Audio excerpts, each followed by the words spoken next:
Hey everyone, RogueGold here, and today we have the Year 5 Season 1 PTS patch notes to go over. The PTS just went live this morning. If you are on PC and you own a copy of the Division 2, you can download it for free on UB Connect. And between the Descent details that are given, the new gear, there's a new exotic AR that might replace the Eagle Bearer for me. That's saying a lot. There's a lot of exciting stuff to dive into. If you end up enjoying the video, a like would be greatly appreciated, and be sure to click that subscribe button as well as turning on the notification bell because you are not going to want to miss my PTS coverage over this next week and several weeks when we get the subsequent phases. But without further ado, let's get into this.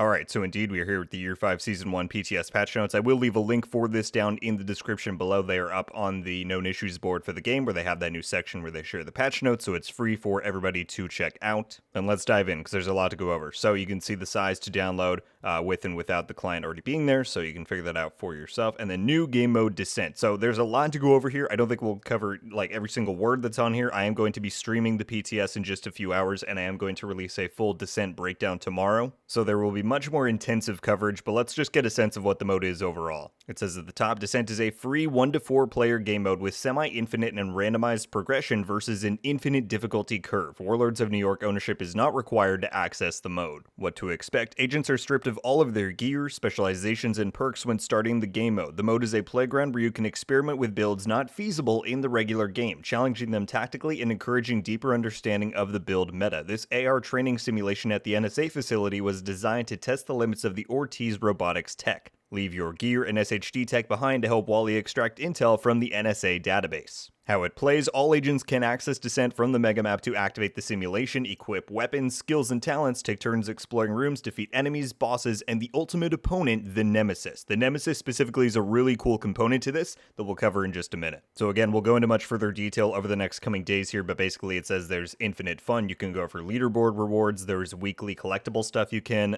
get and learn about there. There's different challenges in the rooms, difficulty levels I should say, easy, medium, and hard, and they all give you HVTs, different things like that. Enemy spawn doors are highlighted so you can see where hostiles are coming out of. Each room has a heat gauge, which basically increases the chances or fills up your bar faster for the Nemesis to spawn. Again, we'll talk about that in a moment. There's a supply store that comes up after each room that you can buy extra ammo kits, armor from, all that stuff. And this is where we get into the real meat of Descent in the talent. So after every room you clear, you get to pick a talent, right?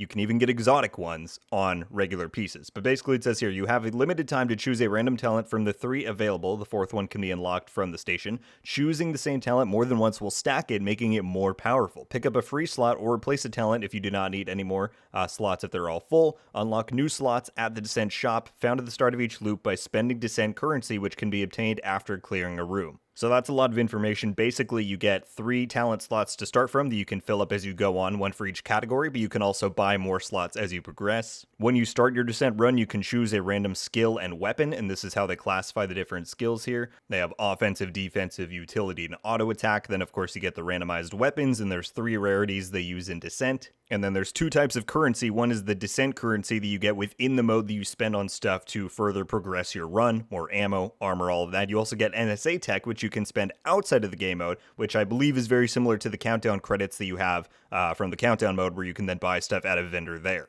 So I guess I thought they talked about it here, but the Nemesis is the really cool part for me, and that's that when you fill up this Nemesis bar, which you do by going further and further in the mode, eventually it spawns a copy of yourself, an agent that has the exact same talents that you've chosen, the same weapons and skills, so you're basically fighting yourself, and that's kind of the ultimate boss here. Apparently you can only fight him once, and if you defeat the Nemesis, then you can keep going, but it won't spawn again later on. But it seems like the Nemesis challenge is the real hook of this mode, and I'm really excited to try that out. But let's keep moving on to the gear because we do have quite a lot to go over here. And the new brand set is Electrique. The 1 piece gives you 10% status effect damage, the 2 piece gives you 20% shock protection, and 3 piece gives you 10% SMG damage. Which might sound a bit odd, especially the shock protection, but I think it'll make more sense as we get into some of the other bonuses here. There's of course 2 new named items. They have the named chest piece called Henry, and it says, even though it says perfect companion there, you can read the note down below that says it's a placeholder and will be replaced for the TO18 release. You then also have a named backpack called the Leviosaur, probably the wrong way to say it, but with perfect galvanize. So a lot of status resistant stuff here, and that's kind of the key. And especially this gear set is going to be super nice for PvP. I'm actually really excited for it. So the 2-piece gives you 30% hazard protection, the 3-piece is 40% incoming repairs, and the 4-piece is as follows. You get the charging talent, which is for each second spent out of cover during combat, agents will get 5% reduced incoming damage from any skills, maximum of 50%,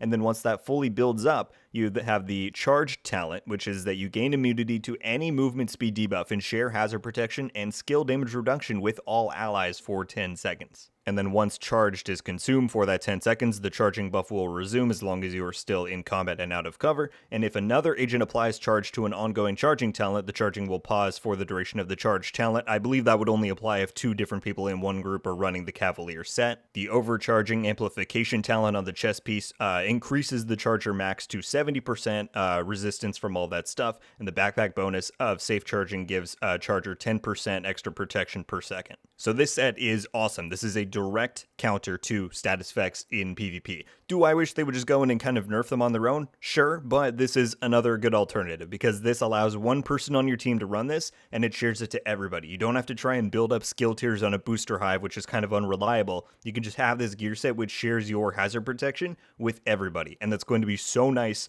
for, again, the status plague that has been in PvP for years now. It's just going to be great. So that is the new Cavalier set, and then we move on to the new exotics.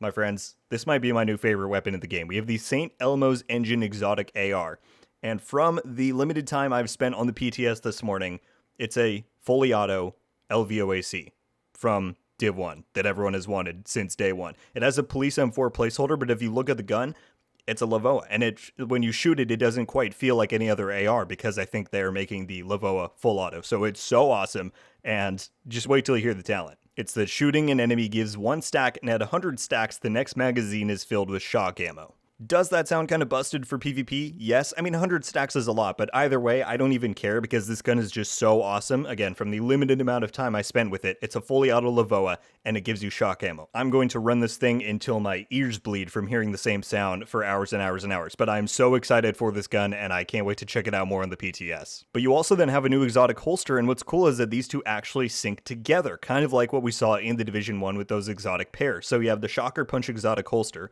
which has the defibrillator talent. It gives you 50% time reduction when being stunned by any electric skill, which is shock. Using a shield gives you 100% melee damage, but if you also use the new St. Elmo's Engine Exotic AR with it, it gives you an extra 100% melee damage, and you apply shock to any enemies hit with the melee within a 5-meter radius, with a 15-second cooldown. Again, might be kind of busted in PvP, but with the new gear set, you will have a lot of hazard at your disposal. But it is very cool to see them start to integrate some of these exotic pairs. We had that in the Division 1 with the Hilder and the Ear, the Devil and the Heel, the Liberator and the Centurion, where if you use both, you would get bonuses on both. This one is only one way. It's only if you're using the AR with the holster, you'll get bonuses on the holster, not the other way around. Still, though, pretty cool. I think there will be a lot of really neat PvE builds you can make using a shield with the AR, with this holster, and go up and shock enemies and just get all that going. I'm really excited to try all that out. We do also then have a new high-end talent and some new named weapons that come with it. So you can see down there, the new talent is called Thunder Strike, where you deal 30% amplified damage, or extra damage rather, to all shocked targets. And this is applicable to all weapon types except for, obviously, signature weapons. And then you get Perfect Thunder Strike on the Cabaret named MP5ST and the named MG5 LMG. So yeah, with all of the shock-based stuff coming this season, that new talent is going to be really nice. Beyond that, we just have a bunch of known issues to be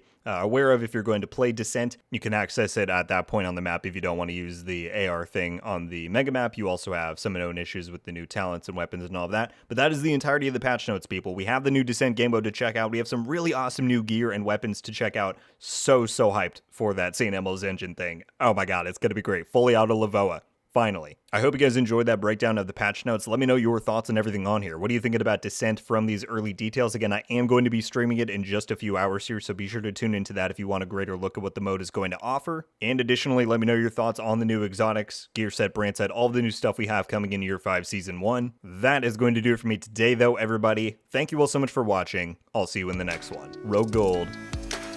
Ow.